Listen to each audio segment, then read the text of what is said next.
ఒకవేళ మీరు వెదురు చెట్టు నుంచి ఇది నాకు పళ్ళనిస్తుందని ఇలాంటి ఆశ పెట్టుకుంటే ఆ ఆశ నిరాశ కాక తప్పదు.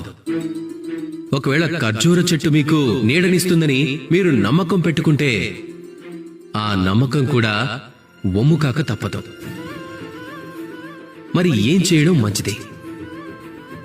కళ్ళు మూసుకుని ఎవరి మీదైనా నమ్మకం లేదా ఎవరి మీదైనా ఆశ పెట్టుకోవడానికి ముందు ఎంచుకోండి. ఎవరి మీద నమ్మకం పెట్టుకోవాలో, ఎవరి మీద ఆశ పెట్టుకోవాలో. ఒకవేళ నన్ను అడిగితే మీ మీద మీరు నమ్మకం ఉంచండి. మీరు చేయలేనిదంటూ ఈ ప్రపంచంలో ఏదీ లేనేలేదని. ఇక కేవలం పని చేస్తూ వెళ్ళండి. అలాగే ఆశ పెట్టుకోండి ఆ ఈశ్వరుని మీద. ఆయన మీ పనులు చూడాలని, అలాగే మీకు మీ పనికి ఫలితాన్ని ఇవ్వాలి అని, మీకు సఫలతని ఇవ్వాలి అని. ఒకవేళ మీ నమ్మకం దృఢంగా ఉంటే, నిరంతరం కష్టపడుతూ ఉంటే, ఈశ్వరుడు ఎప్పుడూ మీ ఆశల్ని అడియాసలు కానివ్వడం.